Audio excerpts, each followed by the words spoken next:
আমি পাস্টর বিপ্লব সরকার হোয়াটসঅ্যাপ গ্রুপের বাইবেল অধ্যয়নে আজকে আরেকটি বার আপনাদেরকে স্বাগত জানাই। প্রিয় শ্রোতা, আজকে আমাদের বাইবেলের যে অংশ রয়েছে সেটা যোহন লিখিত সুসমাচার তার 5 অধ্যায় 1 থেকে 15 পদ।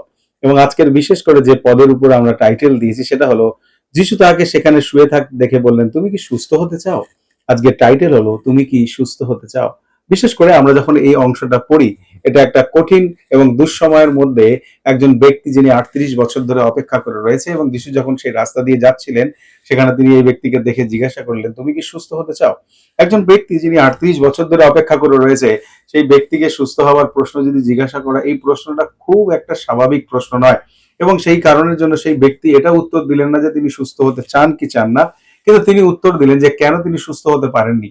কারণ বছরের কিছু সময়ে একজন স্বর্গদূত আসতেন এবং সেই স্বর্গদূত সেখানে জলকে কম্পন করতেন, এবং তারপরে যে ব্যক্তি প্রথমে জলে নামতেন তিনি সুস্থ হতেন। কিন্তু এই ব্যক্তি কখনো নামতে পারেনি, কারণ তার আগে কেউ নেমে গেছিলেন।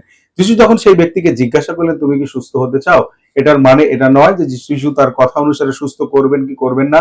তার থেকে গুরুত্বপূর্ণ বিষয় যে যিশু তার প্রতি করুণাবিষ্ট রয়েছেন, তিনি তার প্রতি করুণাময়ী রয়েছেন। এবং সেই ব্যক্তি যখন বলল যে আমার আগেই কেউ না কেউ নেমে যায়, যিশু সেই মুহূর্তে সেই ব্যক্তির পরিস্থিতি, তার অবস্থা সমস্ত কিছু জানার পরে তার প্রশ্নের উত্তরের কারণে তার সাথে যুক্তি তর্কতে জড়িয়ে পড়েননি, কিন্তু তার পরিবর্তে তিনি বললেন, আমি তোমাকে বলছি তোমার বিছানা তুলে নিয়ে চলে যাও।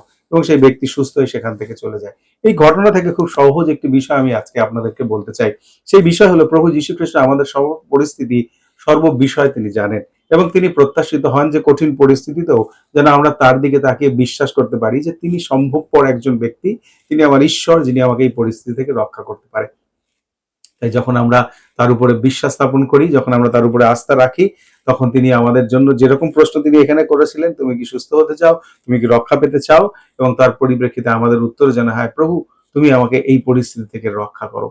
প্রভু আমাদের প্রতি করুণাময়ী, তিনি আমাদের জীবনের বিশ্বাসকে বৃদ্ধি করতে সাহায্য করেন, এবং তিনি চান যেন আমরা বিশ্বাসের জায়গাতেও প্রতিদিন আমাদের জীবনে বৃদ্ধি হতে পারে। তাই আজকের এই বাক্য যা যিশুর উপরে বিশ্বাস এবং আস্থা রাখার বিষয়ে তিনি আমাদেরকে অনুপ্রেরণা দেন। যিশু যখন তাকে জিজ্ঞাসা করছিলেন, তুমি কি সুস্থ হতে চাও, সেই ব্যক্তি হয়তো বুঝতে পারেনি যে এই ব্যক্তি তাকে সুস্থ হবার জন্য জিজ্ঞাসা করছেন। আজকের দিনে আমরা জানি যে যিশু কেন জিজ্ঞাসা করেছিলেন। তাই আমরা যেন আমাদের জীবনের পূর্ণ আস্থা, সম্পূর্ণ বিশ্বাস, নির্ভরতা সেই খ্রিস্টের উপরে রাখতে পারি।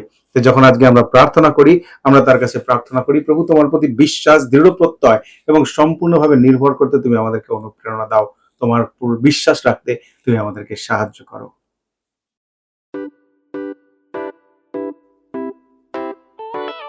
পুরাতন গেল শেষের পাতা,